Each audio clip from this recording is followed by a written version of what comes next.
Bueno, vamos a dar inicio a este espacio, a este encuentro. Les damos la bienvenida, bienvenidos porque pudieron estar acá, ¿no es cierto? Pese a estar en todas sus actividades e incluso en otros lugares, ¿no?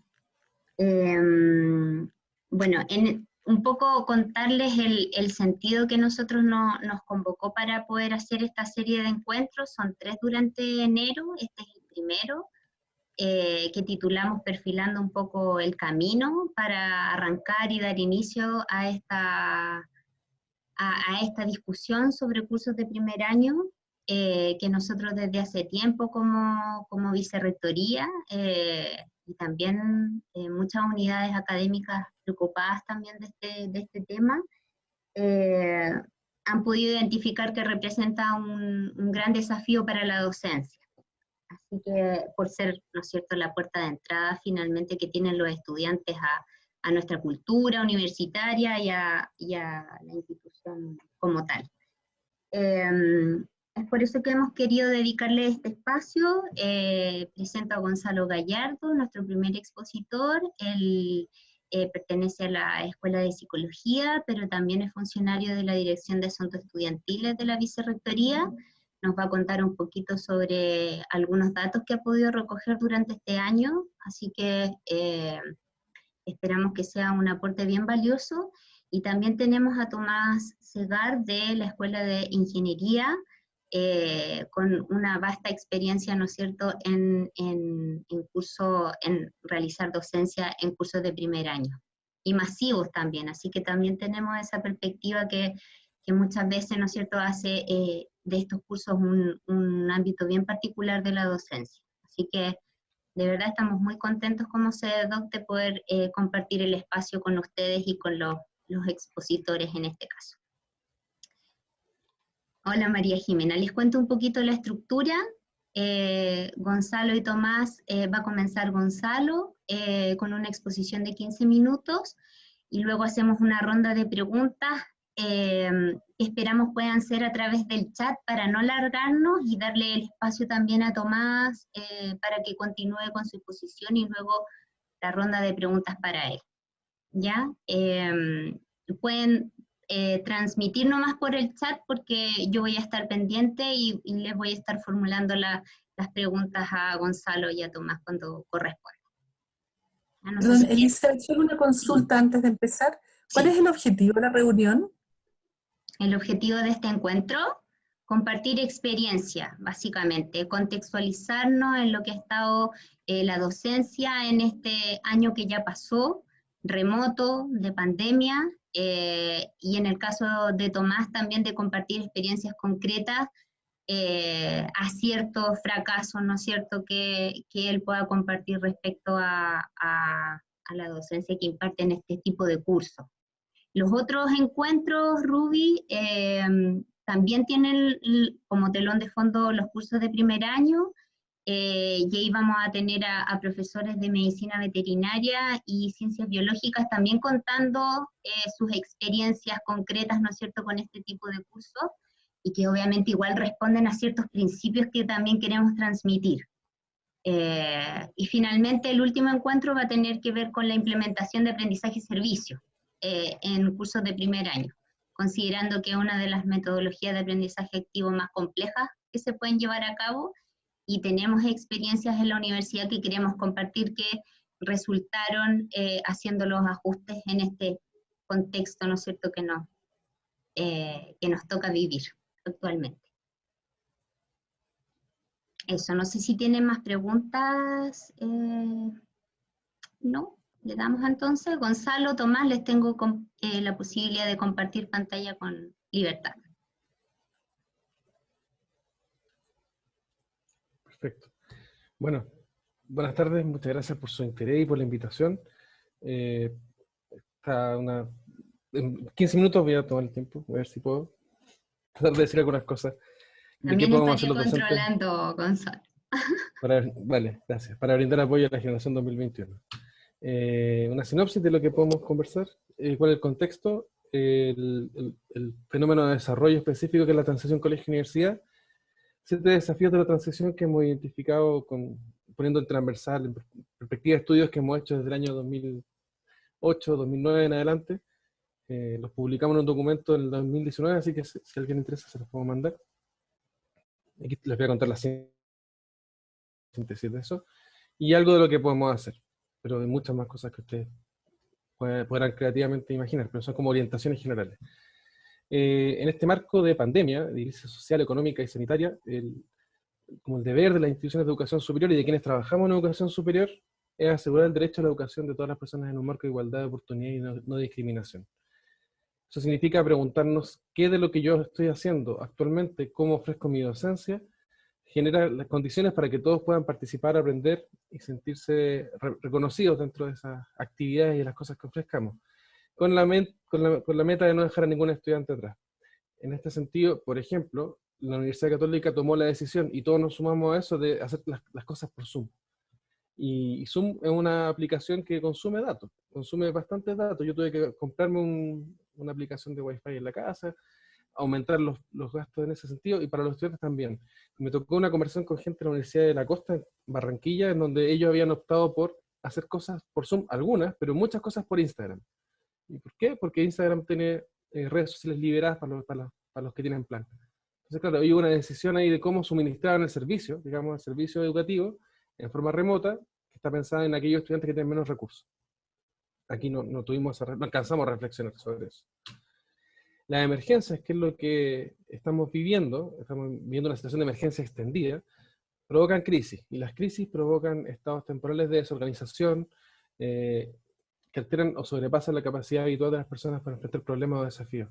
En 2019, cuando estuvimos en el marco de estallido social, también vivimos una crisis, una emergencia social, y las personas hicieron crisis, sintieron angustia, ansiedad, incertidumbre, y luego viene el marco de la pandemia, y los estudiantes que van a llegar el próximo año han estado su tercer y cuarto medio en estos contextos, en un contexto de estallido social, probablemente algunos sin clases, desde octubre en adelante, y de pandemia que desde marzo ha tenido a la mayoría de los colegios del país sin clases.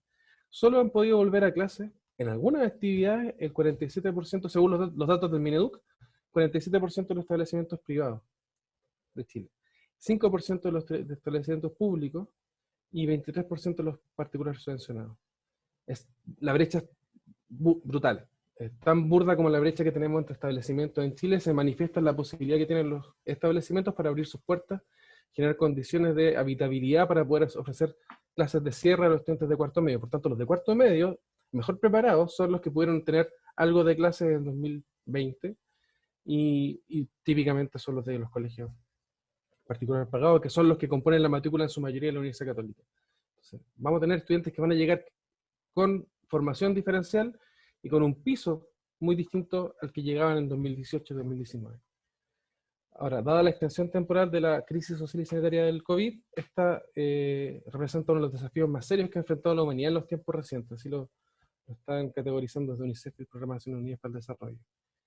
Y los efectos de esto los vamos a percibir ahora, pero también más adelante. ¿Cuántos estudiantes no se van a lograr sostener la educación superior? ¿Cuántos no van a optar? Ni siquiera poder dar la prueba de selección, la nueva PTU, en función de trabajar y conseguir fondos para su familia. Desapareció la oportunidad o la posibilidad de ingresar a la educación superior que antes muchos tenían en mente.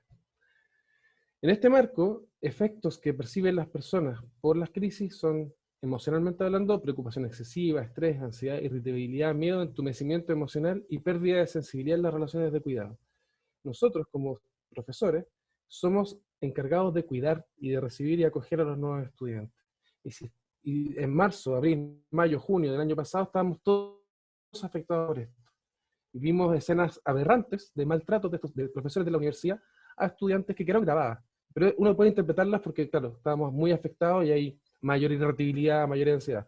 Pero desde marzo de 2021 eso es inaceptable. La forma en la que nos vinculemos con los estudiantes tiene que ser siempre basada en el respeto y el mayor cuidado de ellos y ellas. En este contexto, hay dos cortes del 2020 que se percibieron más afectadas, los de quinto año que están imaginando la transición para el egreso, y los de primer año que están entrando a la universidad en un contexto que era totalmente diferente al que ellos se imaginaban que iba a ser esta vida universitaria. En este caso vamos a poner foco en la transición entre el primer y segundo año. Las transiciones son puntos de inflexión en las vidas de las personas. Pueden ser cambios de rol, cambios de ambiente o ambos cambios en simultáneo.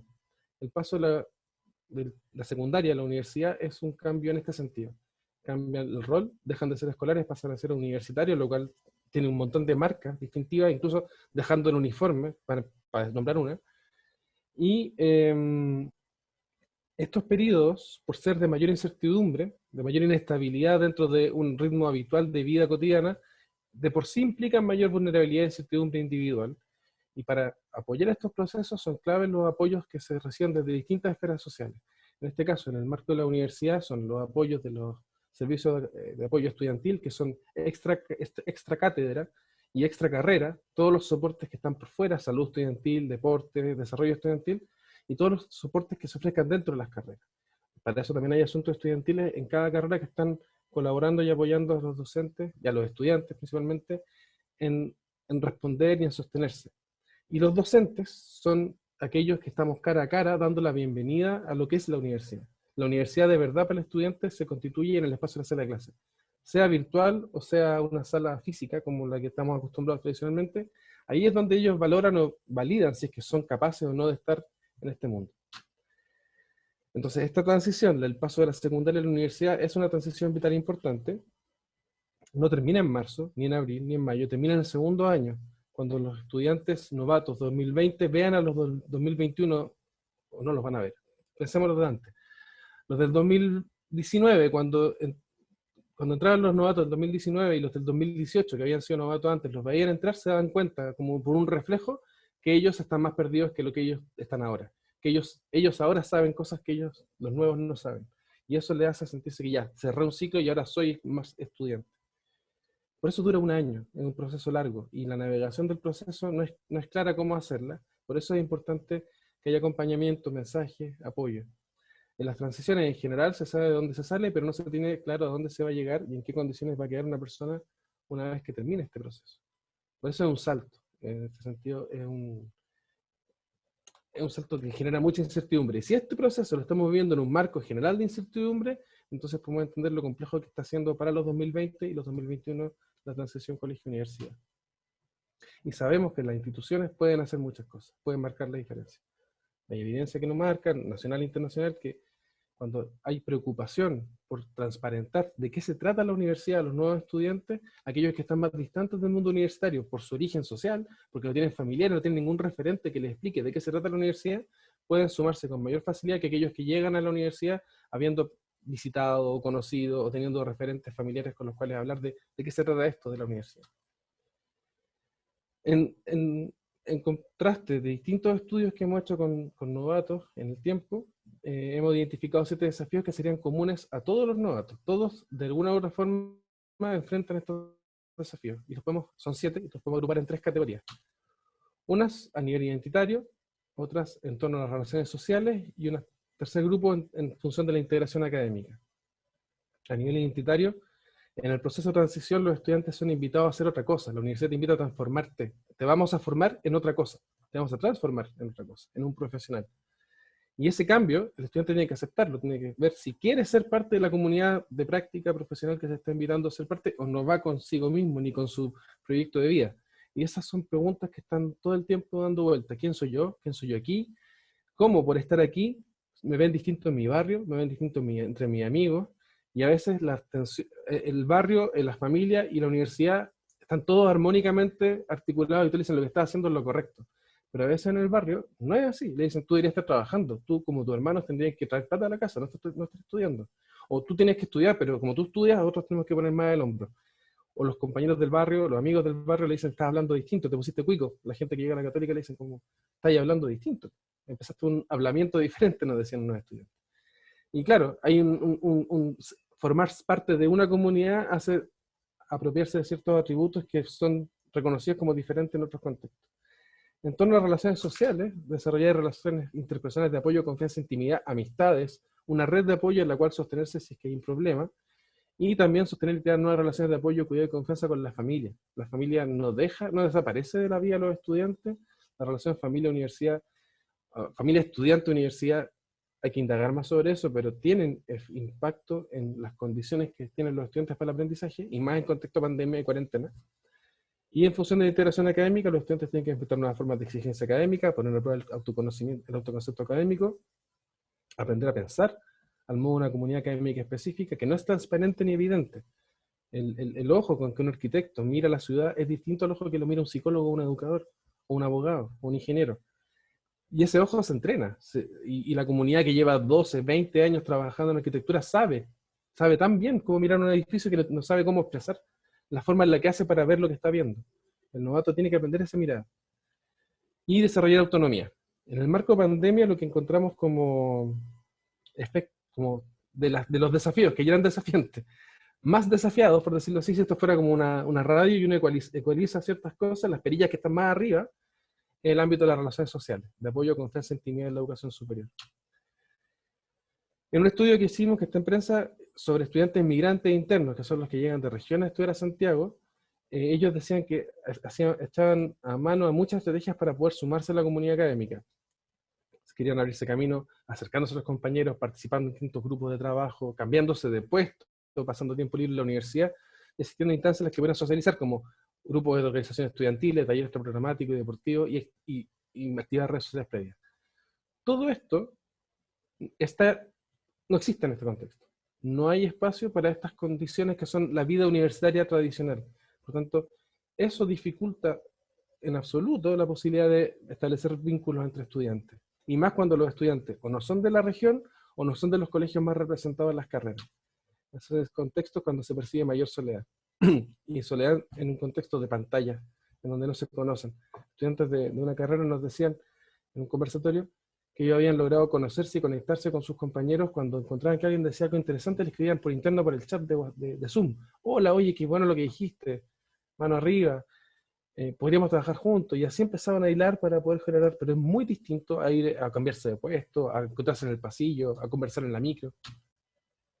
El apoyo y las relaciones con las familias también ha sido un desafío, y en mayor medida un desafío para las estudiantes mujeres, las tareas de cuidado de adultos mayores que viven en las mismas casas que los jóvenes estudiantes, o las tareas domésticas, está desigualmente distribuido en los hogares chilenos, pudiendo haber un hermano y una hermana, la hermana es la que se lleva más tareas.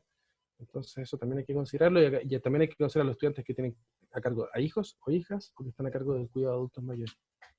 Y el desarrollo de autonomía también cuesta más porque estás en tu casa, y tu casa es tu lugar de estudio.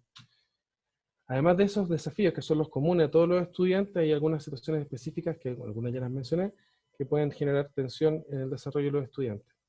Alguna enfermedad, la crianza, trabajo, alguna necesidad cotidiana especial, la migración, el duelo. Estudiantes que han enfrentado duelo en este contexto, también, por supuesto, dentro de un contexto complejo, enfrentar un duelo es lo más complejo que puedes llegar a enfrentar. Algunas cosas que nos dijeron la generación 2020 en un estudio que hicimos desde la DAE y la Dirección de Análisis Institucional. Los principales desafíos son barreras para interactuar con compañeros, distancia con los profesores, frustración por no contar con una experiencia universitaria tal cual como la habían imaginado, incomodidad por hacer de su hogar un espacio de aprendizaje, problemas para equilibrar la vida personal y académica, y ideación de retiro, digamos. 44% pensó alguna vez suspender sus estudios y un 18,4% en abandonar la carrera de plano. No tenemos los datos de cuántos efectivamente se fueron todavía de la universidad durante 2020. ¿Qué podemos hacer los docentes con este escenario complejo? Algunas ideas. Planificar las primeras semanas de clases con foco en inducción a la vida universitaria, y esto implica considerar como prioridad entender que somos los rostros visibles de la institución y de la carrera para los nuevos estudiantes, considerar a los novatos como inmigrantes en una nueva comunidad, y esto significa que hay que hacer visible lo que para los nativos de la comunidad ya es transparente, obvio y por tanto no explícito. ¿De qué se trata ser un profesional de esta carrera? ¿Qué es lo que aspiramos? ¿Cuáles son los valores? ¿Cuáles son los conocimientos centrales? ¿Qué es lo que nos identifica? ¿Cuál es la esencia que narrativamente hemos ido construyendo como lo que nos representa frente al mundo?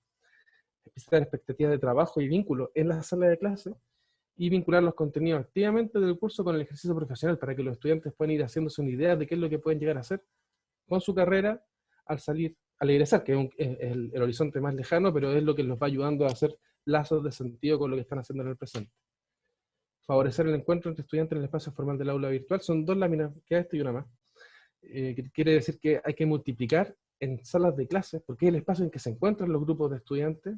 Ya no hay pasillo, ya no hay micro, no hay metro. multiplicar las instancias que permitan en el aula virtual el conocimiento entre estudiantes.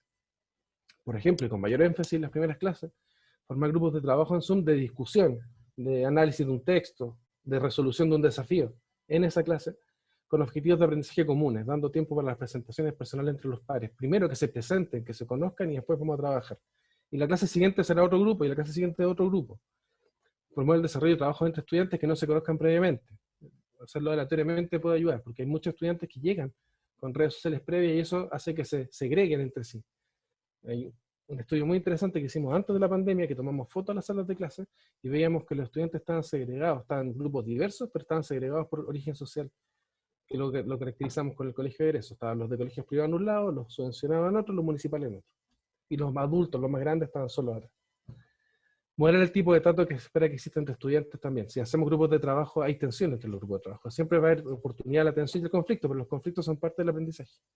¿Qué tipo de relaciones queremos que se desarrollen? Tenemos que modelarlas y decir, esto esperamos que pase. Cuando hay un problema, recurran al ayudante. Si el ayudante no lo resuelve, recurran a mí. Y finalmente, reducir la distancia entre docente y estudiante de manera activa, mediante respeto y buen trato. Esta es una relación que es, por defecto, asimétrica, y el profesor que tiene más poder en la relación, si manifiesta apertura al encuentro, es más fácil que el estudiante se atreva a acercarse. Hay que ofrecer reconocimiento a las cosas buenas que hagan los estudiantes, hay que invitar al aprendizaje, ofrecer instancias de diálogo más allá del aula, si es posible, y recordar que uno forma en todo momento en tanto referente a la profesión elegida por los estudiantes. Por tanto, desde cómo enseñemos hasta la forma en la que digamos las cosas en el Zoom, que es la forma en la que lo estamos encontrando, también es parte de la formación que están recibiendo nuestros estudiantes. Eso. Preguntas después, y muchas gracias por la invitación. Gracias, Gonzalo. Casi en el tiempo. No, te pasaste. Estás cada vez más ¿Sintético? ajustado en los tiempos. Muchas gracias. Tenemos acá una contribución de Emil Namur. Me parece, Emil, tú eres de ingeniería. De ingeniería, sí. Ah, ingeniería. Sí, está preguntando si el 44% pensó en suspender, entonces si existe un benchmark con años anteriores. Esta encuesta que hicimos es novedosa, así que no necesariamente, no tenemos la misma pregunta aplicada en estudiantes anteriores, pero la misma encuesta se aplicó a estudiantes de cursos mayores. Y el porcentaje de quienes se querían retirar disminuía drásticamente en los años posteriores. Eran los primeros años donde estaba más ideación de retiro presente. Bueno, quizás eso se mantiene también a lo largo, pre-pandemia y post-pandemia, que en primer año uno es cuando más se enfrenta a esta nueva realidad y más que va a suspender. Pero que el 44 me pareció aterrador. Y ahí creo que tenemos una responsabilidad tremenda nosotros también. Sí. No, justamente el primer año es un espacio de exploración y hay quienes pueden explorar más que otros. Quienes tienen una beca, gratuidad y esta es su carrera, no pueden tienen un tiro, digamos. Tienen una chance. Los otros pueden explorar más. Puede ser. Margarita tiene una mano levantada, pero no sé si... ¿Cómo lo hacen? ¿Dónde está Margarita? Ahí está Margarita. Ya, dale, Margarita. Luego de tu contribución pasamos a Tomás y ahí ya al final dejamos todas las preguntas mejor. Gracias. Es que me iba a demorar un poco en escribirla, por eso prefiero plantearla así, y tiene que ver también con un taller de diseño de curso online al que asistí ayer, y la pregunta sobre el tema del contenido en un curso, porque no sé si en los trabajos que ustedes han hecho y en las encuestas que han hecho los estudiantes han tocado ese tema respecto de si les ha parecido que el contenido es demasiado, porque yo el año pasado no estuve haciendo clases en la universidad, estuve fuera, y una de las cosas que he escuchado de los colegas es que muchos han tenido que ajustar también la cantidad de contenido en el fondo que hay en los cursos, y me estaba preguntando si ustedes tienen información respecto de cómo pasó, si eso sucedió en la universidad durante el año pasado, de qué manera los estudiantes lo abordan o lo vieron, porque lo que presentaste me parece súper interesante, súper relevante, pero pienso que en general tendemos en la universidad como a polarizar entre o enseñamos un contenido o hacemos esta tarea de corte más interpersonal, que creo que no tiene que estar en oposición en ningún caso, pero quería preguntarte si han visto algo respecto de cómo se ha trabajado el contenido en el fondo y qué decisiones se han tomado. Sí, es curioso porque la evaluación que hicieron los estudiantes en general de la docencia recibida fue positiva, pero es un número, te ponen notas. No sabemos detrás de la nota qué es lo que les gustó, qué es lo que no les gustó. En mi experiencia docente, y aquí comparto con Iván Grudechus, que también está en la sala, me tocó hacer 5 cursos el año pasado. 3 en pandemia al principio y 2 después. Y algo que fuimos ajustando es que primero nosotros hacemos 2 módulos seguidos siempre. Eso es inabordable. Insostenible estar 2 horas concentrados, y lo que se nos sugirió y se empezó a implementar en la carrera de psicología es tratar de generar los espacios de encuentro de clase lo más dinámico posible, de interacción, de diálogo, de trabajo, y lo que empezamos a hacer fue hacer cápsulas de contenido. Nosotros nos grabábamos y eso se lo subíamos antes de la clase, más una lectura, y después la clase era o control de lectura y después actividades, o actividades en donde hubiera competencias, o aplicar todas las posibilidades de interacción que tiene esta plataforma, como las Jamboard, que son estos papelógrafos digitales, estos están en una sala en Zoom con un papelógrafo escribiendo, después plenario. Cosa que el tiempo se va más rápido, como que mentalmente, y tu atención puede estar más permanente, porque la competencia que tiene uno como profesor, o uno como auditor de estos espacios, es tremenda. Está ahí en la casa, está ahí con la pantalla. Entonces, algo que también sugirió una colega, que es Judith Charaguer, fue tratar de focalizar en contención más que en contenido, al menos el primer semestre, como comunidad, cómo estamos, cómo seguimos semana a semana, y nos vamos acompañando. Estamos en el camino, hay gente que perdió familiares. Entonces, si uno se olvida de ese factor, como que es un requisito básico para poder aprender a estar al menos bien, en equilibrio. Entonces, llegar y darle, uno se hace cargo de que hizo su clase, pero no de que alguien aprendió. Eso son como algunas ideas que tenemos. Probablemente, o sea, tenemos que investigar mucho más lo que tú dices, que es qué pasa en el área chica, qué es lo que favorece. Ahora, yo pienso que, por otro lado, hay culturas académicas muy diferentes entre los que estamos acá ya. Y hay cosas que la gente, los estudiantes entienden que es lo correcto, lo que tiene que pasar en una sola clase, y hay cosas que no les van a hacer mucho sentido. Entonces hay que buscar respuestas que sean como coherentes con la cultura académica de cada contexto, para que no sean tan salientes que digan, no, ya no están haciendo clase, están haciendo cualquier cosa, pero ya no es lo que yo esperaba. También es una posición que recibimos de estudiantes en algún momento.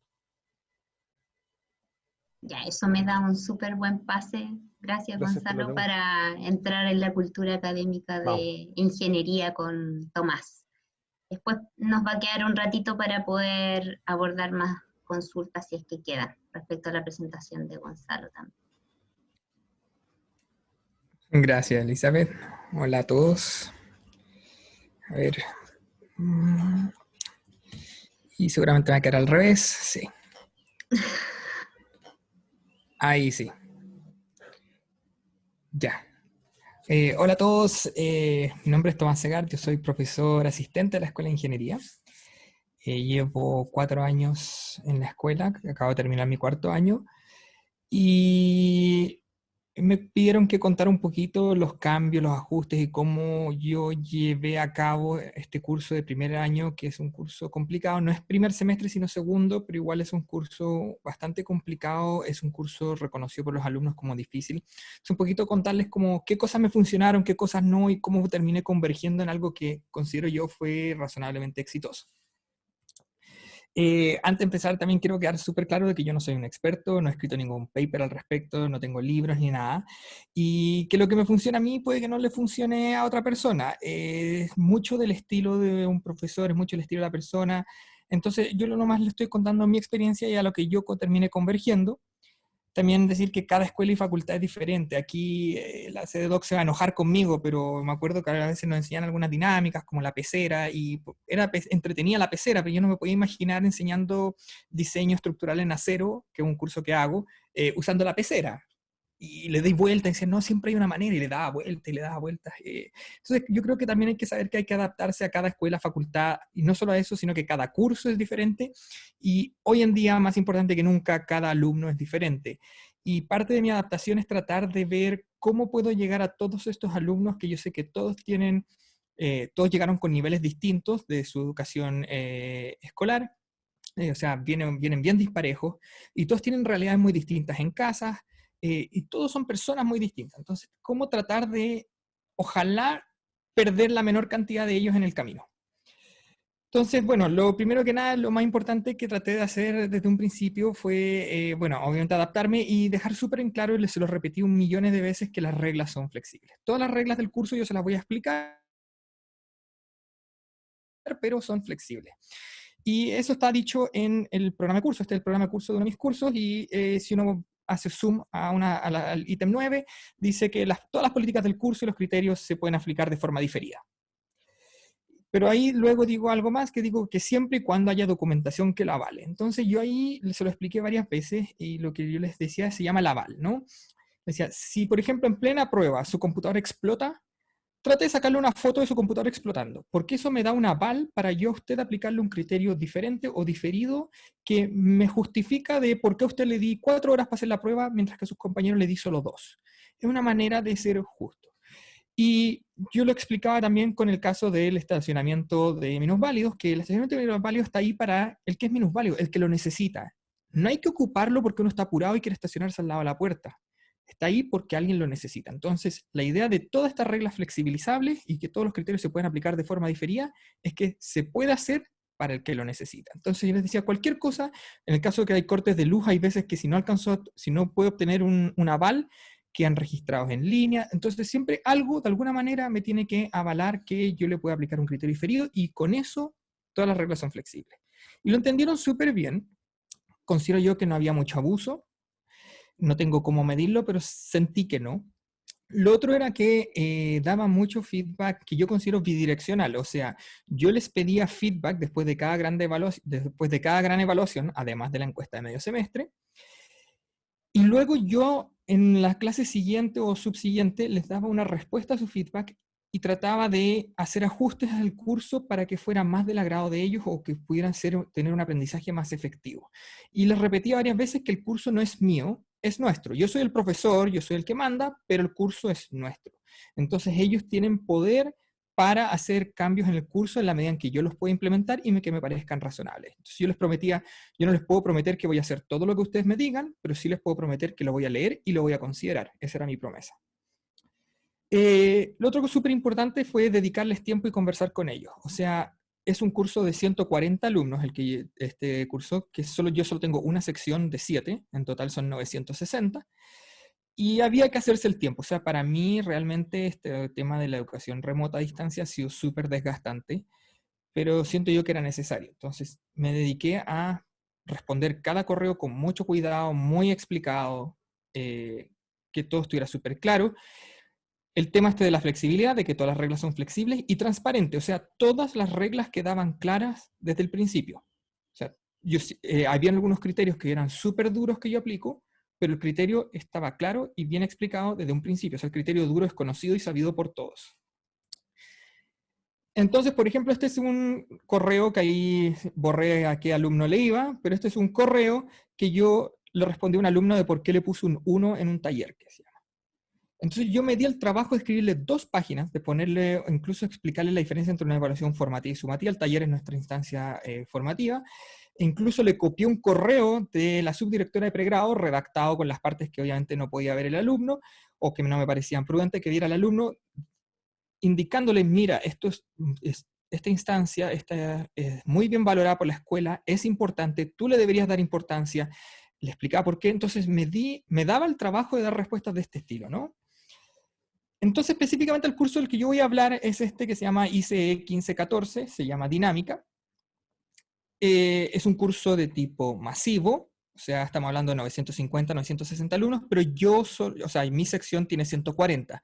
Y voy a decir 140 entre comillas, porque en realidad terminé teniendo más de 140.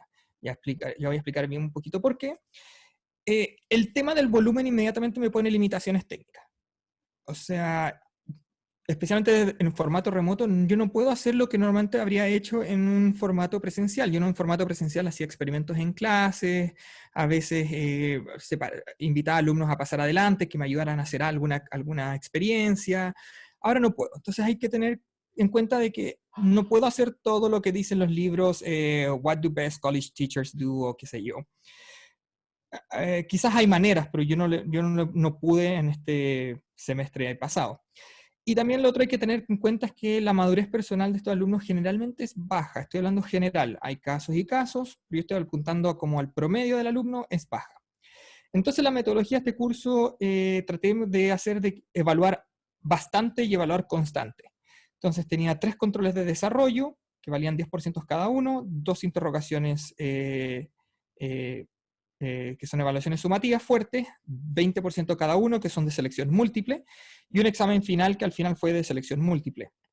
La idea de tener un poco de desarrollo y selección múltiple también era un poquito, como dije, para tratar de acomodar a todos los alumnos, que hay alumnos que les gusta la selección múltiple, hay alumnos que les gusta el desarrollo, hay alumnos que se ponen muy nerviosos con la selección múltiple. Entonces la idea era tratar un poquito de diversificar, ¿no? Y lo súper importante, que esto fue un cambio grande que se le hizo el curso hace como 2 años, es que teníamos una evaluación formativa, que son los talleres. Son talleres colaborativos en que trabajan en grupos pequeños. En formato presencial era fácil, se dividían en mesas de 2 a 3 alumnos. Y la idea del taller es que se les da una guía con problemas y ellos lo pueden resolver. Y en el caso del taller, todo es válido. Pueden usar Google, pueden usar Wolfram, que es un programa de matemática, y están los ayudantes, tengo un equipo grande de ayudantes, que ellos levantan la mano y va el ayudante a destrabarlos, a ayudarles, a darles hints.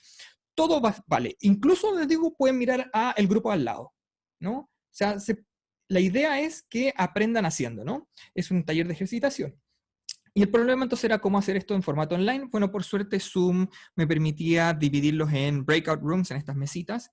Tenía el límite de 50, entonces como tengo 140 alumnos, los grupos eran generalmente de 3, pero funcionó bastante bien y yo iba despachando los ayudantes a las mesas a medida que iban pidiendo ayuda. Estoy rebotando por todos lados porque tuve que hacer muchos ajustes, entonces si voy muy rápido me avisan. La cátedra o la clase que yo hacía, sí, traté de incorporarle momentos para compartir o que me conozcan o que conversemos. Entonces este sería un esquema de una clase típica. La clase dura un módulo, 80 minutos, y en que yo siempre los primeros 5 minutos yo prendía mi cámara. Ese era un momento en que yo mostraba mi cámara y el que quería prender la cámara la prendía. Los alumnos de primer año, por las razones que cada uno puede tener, no son muy fan de prender su cámara. Entonces yo no los obligaba, el que quería la prendía. Y ese es un momento en que yo digo, ¿quién tiene preguntas, dudas o inquietudes? A veces con respecto al curso, a veces no eran tan con respecto al curso, pero habían 5 minutos de cómo conozcámonos, buenos días, cómo están, etc. Luego venía la cátedra, que es la clase propiamente tal, que por el tema de volumen, limitaciones técnicas, si bien a veces podía tratar de hacer como mini encuestas o de cosas así, generalmente es unidireccional, y eso a mí me molestaba. Entonces trataba de compensar con eso esta como unidireccionalidad de otra forma. O sea, yo había 75 minutos en que yo apagaba mi cámara y les pedía que todos apagaran su cámara, porque la cámara para mí solo añadía ruido visual, no aportaba a la clase. Cuando digo unidireccional, igual sí respondía preguntas todo el tiempo, o sea, no paraba de responder preguntas. Sí noté que los alumnos de primer año les gusta preguntar más por el chat y no tanto por voz, entonces por eso tener 2 pantallas y otra estar mirando siempre el chat es clave. Y luego la clase terminaba, siempre preguntaba dudas finales, preguntas finales, y luego voy a entrar un poquito más en detalle de qué es lo que hacía, qué es lo que hacía en esa ronda de preguntas, pero luego decía, aquí se acabó la clase. Y iniciaba un momento que yo empecé a llamar el sobretiempo, que no era parte de la clase formal. Yo volví a prender mi cámara y conversábamos de lo que fuera, incluso de qué voy a almorzar hoy día, ¿no? Si tengo animales, si toco algún instrumento. Y en las encuestas ellos dijeron que el sobretiempo era uno de los momentos que más les gustaba, ¿no? Lograban conocer a un profesor, saber que era una persona común y corriente normal, uno lograba un cierto lazo más de cercanía. Aquellos que no era, como les digo, el sobretiempo no era parte de la clase, era algo totalmente extra. A veces me preguntaban cosas de la clase y yo obviamente las respondía, pero era sin objetivos. Bueno, no hay para qué explicar la diferencia entre formativa y sumativa. Respecto a la inmadurez del alumnado, aquí fui probando cosas y terminé llegando a lo que yo mejor explico como la analogía de la zanahoria y el garrote, en que hay que dar un premio al que hace lo que yo considero es algo que va a llevar a un aprendizaje de competencias, y cuando se empiezan a ir por el camino errado, tengo que estar esperándolos con un garrote, por feo que suene. Si está bien diseñado el sistema, eventualmente no debería haber mucho garrote y eventualmente probando la zanahoria el alumno va a querer obtener esa zanahoria nuevamente. si funciona bien. Un mal garrote es uno que uno tiene que aplicar todo el tiempo. Entonces, en el caso de los talleres, como dije, hacía grupos de 2 a 3, en que son asistidos por, yo llamo equipo docente a yo y mis ayudantes. Yo siempre me gusta decir que somos un equipo, somos todos iguales, somos todos, cada uno juega su posición y contribuye con su labor. Y que todo era válido, podían usar apuntes, Google, todo valía. Y tuve problemas de que algunos de ellos que traían una preparación fuerte desde el colegio, se salían del taller y respondían, es un cuestionario que está en Canvas, lo respondían de forma individual, se sacaban un 7, pero no participaban del taller. Entonces ahí entró el garrote. Y ahí fue cuando yo le tuve que explicar a un alumno por qué le puso un 1, pese a que realmente él respondió perfecto. Entonces le explico que en la pirámide de manejo de competencias cognitivo, el nivel más alto, que aquí por alguna razón está abajo, es cuando uno es capaz de enseñarle a otros. Se los tuve que explicar, esto en una gráfica, no recuerdo si puse esta o una similar. Yo le dije, no me importa que tú sepas todo para poder sacarte un 7, pero enseñándole a otros, vas a aprender aún más, o aún mejor, vas a lograr un manejo de competencias aún más alto, y al mismo tiempo estás ayudando a tu compañero, que probablemente tiene un nivel más bajo, a llegar al tuyo. Entonces, tú ayudas al otro y al mismo tiempo te estás autoayudando. Y una vez que se los expliqué, les empezó a entrar. Sí, tuve que caer con el garrote un par de veces. Entonces, como los talleres los hacíamos por Zoom, por suerte, Zoom guarda un registro de quiénes estuvieron presentes y quiénes no. Entonces, luego aquí uno de mis ayudantes me hizo un script en Python, más o menos se lo hizo a pedido, me lo hizo a pedido, en que verificaba inmediatamente quién faltó al taller y no. Entonces, yo ponía un tiempo mínimo de asistencia, que era 20 minutos. Entonces, yo sabía que si alguien no estuvo 20 minutos, probablemente me estaba haciendo trampa y ahí yo caía con el garrote, ¿no? Al poco rato después ya no había que hacerlo mucho. Respecto a las faltas éticas y a lo que era colaborar, tuve que también explicarlo. Como les dije, la transparencia fue súper importante para mí, como explicarles qué era bien, qué es lo que yo consideraba bueno y qué es lo que yo consideraba malo. Entonces, en mi programa de curso también está súper claro plagio y faltas, y con links a los documentos oficiales de la universidad, los reglamentos, y incluso les decía atención especial en este artículo, atención especial acá, porque esos son los que probablemente, esos son los garrotes grandes, ¿no? Y si uno revisa aquí arriba, salía, es una falta grave a la ética académica, y ponía pie de página 4, y pie de página 4 le explicaba mucho que se ayuden entre ellos no es una falta ética, en la medida en que el trabajo presentado, en el caso de una tarea, por ejemplo, haya sido desarrollado de forma individual. Yo le explicaba luego que en el caso de un espacio de trabajo, en una oficina, no está malo, no se ve feo, generalmente, pedirle ayuda al compañero que está sentado al lado. Oye, ¿cómo se hacía esto? No hay problema con eso. Y él le puede enseñar. Lo que está mal es hacer que el compañero de oficina que se sienta al lado haga su trabajo, el que a usted le corresponde. Entonces su jefe lo va a echar si se da cuenta. Entonces tienen que entender esa diferencia, ¿no? Pedir ayuda y ayudarse entre ellos está súper bien, pero cada uno tiene que hacer lo que tiene que hacer, ¿no? El taller tuvo efectos inesperados. El taller terminaba a las 11:20, tenía el módulo de 10 a 11:20, y terminaba a las 11:20 y me da cuenta que los breakout rooms, las pequeñas salitas, muchas de ellas quedaban llenas. Y mandaba a mis ayudantes a las mesitas a ver qué pasaba, y decían, no, están conversando. Y no era raro que el taller se extendiera hasta casi mediodía, algunas veces se extendió. Y lo que pasaba era que el taller tuvo este efecto inesperado de empezar a crear comunidad. Se empezaban a conocer en resolver estos ejercicios, empezaron a conocerse, y luego se quedaban conversando. Y entonces estos alumnos que no conocen el campus, no se conocían entre ellos, esto era lo más cercano a toparse en el patio de ingeniería o aquí detrás del patio de ingeniería en estas mesitas. No eran todas las mesas, pero yo diría que de las 50 mesas no era raro que unas 8 se quedaran después del taller conversando. Tipo 10 para las 12, cuarto para las 12, a veces a las 12, ya yo decía se acabó, mandaba un mensaje, si quieren seguir conversando, sigan conversando en otra plataforma, y la cerraba, pero tuvo ese efecto inesperado que fue súper, súper bienvenido dentro de la escuela. También me preocupé de eso, decía que todos los alumnos están en realidades distintas, traen niveles distintos, y no puedo, es difícil considerarlos a todos, pero voy a hacer por lo menos el mejor esfuerzo para tratar de considerarlos a todos. Fue que dije, voy a dar muchas metodologías o mecánicas para que aprendan. Algunas de ellas las tenemos en formato presencial, pero otras las agregué. O sea, está la clase en vivo, la clase está siendo grabada, entonces queda en YouTube. Está la ayudantía está siendo grabada, también queda en YouTube. Les pongo un pack de material de años pasados que se mueren, o sea, tengo pruebas, una recopilación de pruebas, y todas las pruebas, no escondo ninguna pauta, desde el año como 2010. No, yo no soy fan de esconder pautas porque quiero repetir problemas o algo así. Tienen aproximadamente más de 500 problemas para ensayar.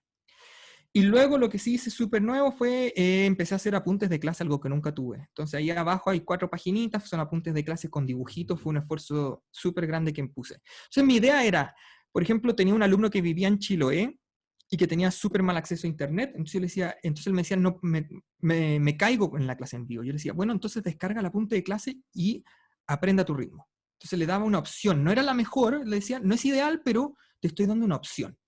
Entonces mi idea era tratar de dar distintas metodologías, distintas opciones para el que, por ejemplo, tiene que compartir el computador con su familia, pero tiene teléfono, podía quizás ver los videos en YouTube.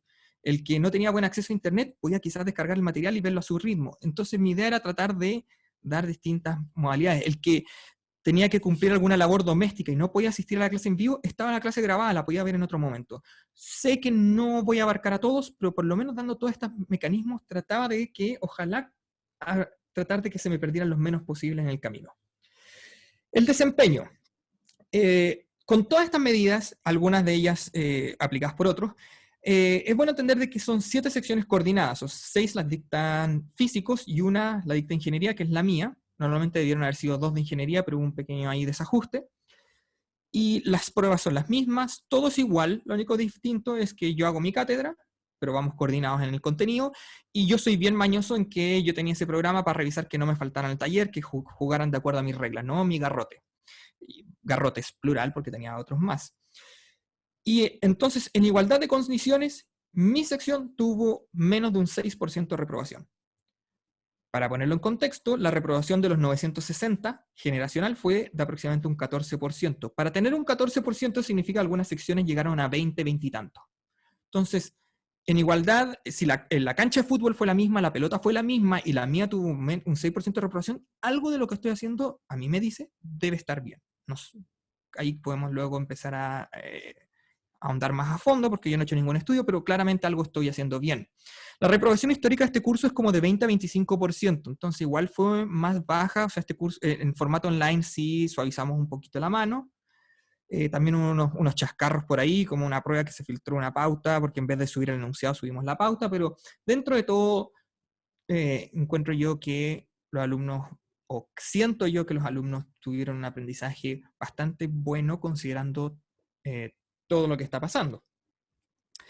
Y ya como cierre, ¿qué cosas, a ver, para llevarse para la casa? Transparencia, dejar las reglas claras desde un principio.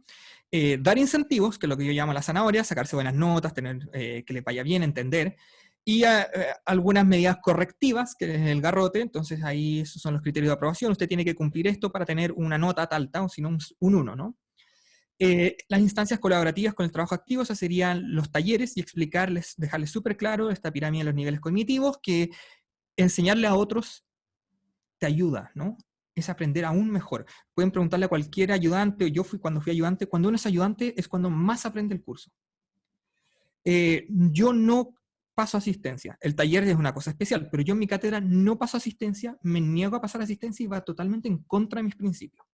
La razón es que si mis alumnos no van a mi clase es porque yo estoy haciendo algo mal. Porque yo tengo que enriquecer el contenido más allá del libro. Si ellos pueden aprender del libro y no tienen que ir a mi clase, ¿para qué estoy yo? ¿Es mi clase necesaria?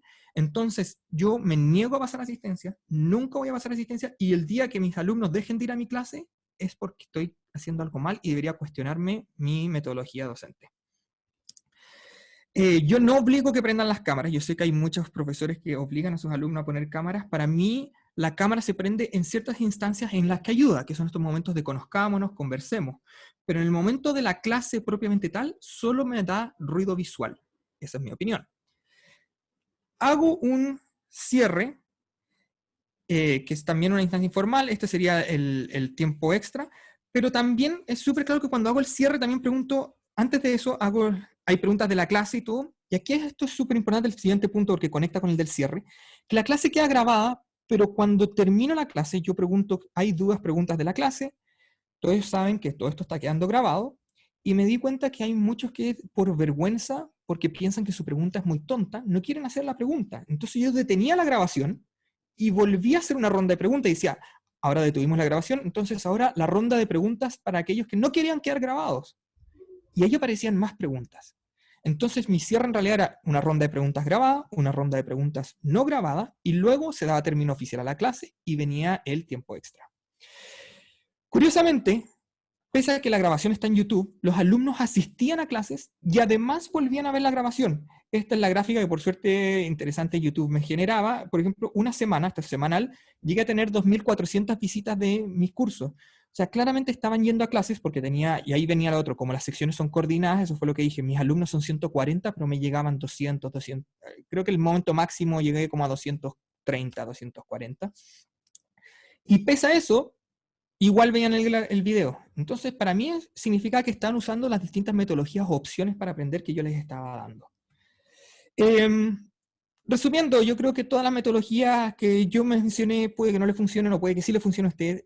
Hay que tener en cuenta las limitaciones, la madurez y los estilos de cada profesor, ¿no? Cada uno tiene que buscar su camino, también dentro de lo que se puede hacer, y tener en cuenta que todos los alumnos son distintos, son únicos, y también que la madurez de ellos, en el caso de este curso de primer año, yo no aplico estas mismas técnicas en mi curso de nivel 3000 de máster y doctorado, ¿no? Hay que tener en cuenta eso también. Eso. Buenísimo, muchas gracias Tomás, te pasaste por compartir. No sé si tenemos, no he visto en el chat preguntas específicas, no sé si alguien quiere transmitir algo, si lo va a hacer a manito, o sea, oral, solo le pido que sea acotado para que terminemos en la hora y alcancemos todo. Más, perdón, cortito. Eran 80 minutos tu clase, ¿verdad? Sí. Tú dijiste 5 minutos de preguntas iniciales, decía 70 minutos creo, o 75 minutos sí, de más o menos. clase, y decía menos 20 de terminada la clase. Más ¿sí? o menos 20 es el sobretiempo, entonces eso es informal, no es parte de la clase. Pero el sobretiempo, o sea, ya con los 75 y los 5 tengo los 80 minutos. Claro, o sea, la clase formal termina ahí. Se acabó. A los 80 minutos. Lo demás es tiempo extra de los estudiantes. Tiempo extra en que realmente lo más común era como, ¿qué música le gusta? ¿Tiene animales? ¿Le gusta cocinar? ¿Qué le gusta hacer? No tenían clases después ellos. Los que tenían clases tenían que ir a clases. Yo les digo, yo no los voy a obligar al tiempo extra. El tiempo extra era un momento como sentémonos a tomarnos un café, ¿no? Incluso hay veces que yo me paraba y les decía, sigan conversando ustedes, y yo iba al baño, volvía. El tiempo extra no tenía ningún objetivo, era mostrarse un poco más abierto. También me sirvió un poco mostrarme un poco más abierto. Lo otro que en un momento les dije, una clase por ahí, dije algo que sonó un poco pesado, no fue ofensivo ni nada, pero sí sonó pesado. O sea, me lo pusieron en un feedback y yo no me ofendí, o sea, claramente era obvio que sí, fui un poco pesado. Yo les pedí disculpas y les dije, mira, les pido disculpas, obviamente nunca fue mi intención, y les hice el cálculo. Nosotros nos juntamos lunes, miércoles y viernes por 80 minutos. Si uno hace el cálculo, eso es lo mismo que 7 temporadas de una serie de Netflix que cada capítulo dura 45 minutos. O sea, yo hago 80 y tantos capítulos de una serie de Netflix. Entonces, lo que les quería decir era, por favor, tengan un poco de comprensión. Es claro que en algunos de estos capítulos voy a cometer un error. Yo también tengo derecho a tener días malos. Y si fui un poco pesado en algún momento, créanme que no fue mi intención. Nunca he querido ser pesado y lo que menos quiero es eso. Entonces también cuando sí hice el cierre de recursos, hasta les dije, gracias por la comprensión, saber entenderme cuando tenía malos días también, yo también, ¿no? Somos todos humanos y esta cuestión, este periodo de educación online, todo, no solo afecta a los alumnos, a mí y un poquito, y ya me estoy yendo por las ramas, yo a veces me quejo de que nos enfocamos en los alumnos, y los profesores y funcionarios también lo estamos pasando súper mal. Los ayudantes también, yo trato de cuidar a mis ayudantes mucho. Cuando me entregan tareas atrasadas en un curso de nivel 3000, que la entregan 2 semanas atrasadas, yo le digo, no te la voy a recibir, porque sería súper feo con mi ayudante una vez que él ya terminó su labor, decirle, oye, tírate a corregir esto de nuevo. Él organizó su horario, tiene sus pruebas, todo, y le doy eso. Yo cuido a mis ayudantes, yo le digo, no te lo puedo recibir, lamentablemente no. Entonces, sí, yo les pedí mucha comprensión y me entendieron súper bien, o sea, nunca terminé en Facebook ni nada cuando de repente decía alguna cosa un poquito pesada, incluso pedía disculpas, ¿no? Y porque somos humanos.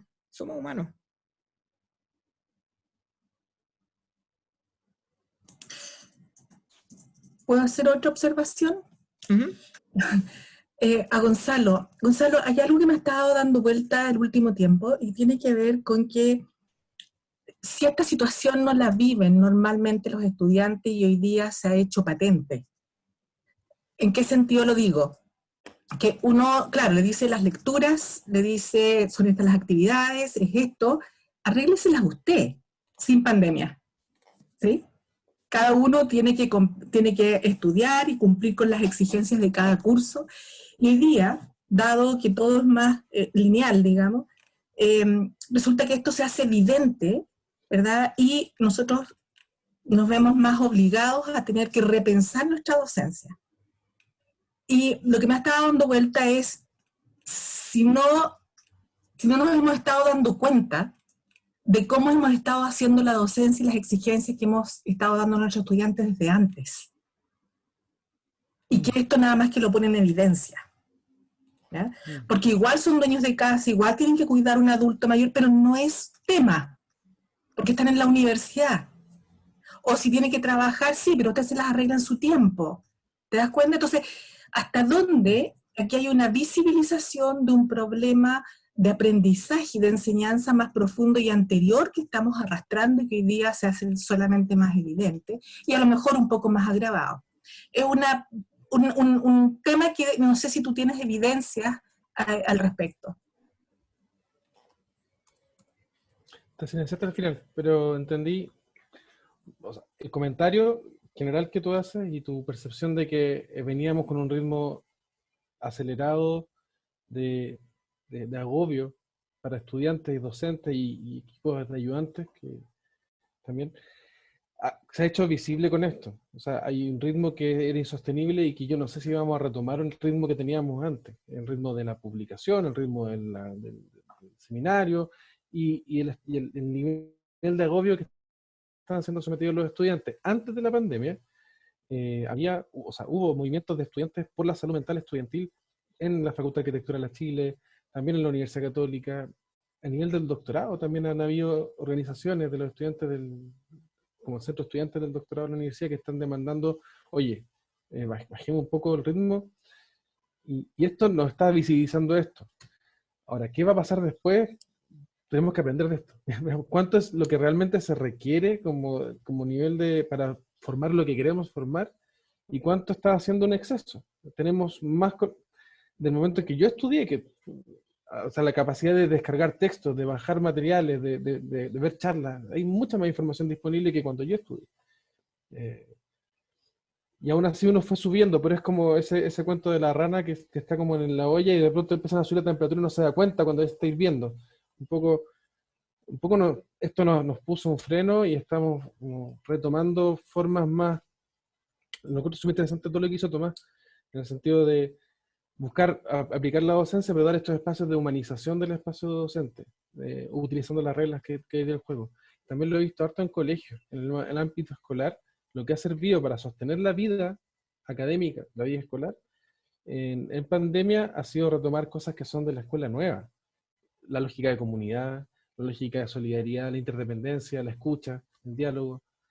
Entonces quizá, si algo bueno podemos sacar de esta pandemia es que nos puso un freno en una lógica de movimiento acelerado que venía trayendo las universidades, que ya estaba haciendo muchos síntomas con los estudiantes, a nivel de salud mental principalmente, y quizá nos permite retomar de una forma un poco más tranquila también, como planificar los cursos de una forma más humana, y considerando lo que tú decías, la universidad está hecha, o el régimen, se le llama así técnicamente, o el régimen académico universitario, está hecho para estudiantes que no tienen hijos, que no se dedican a la crianza o al cuidado de otros, que no trabajan.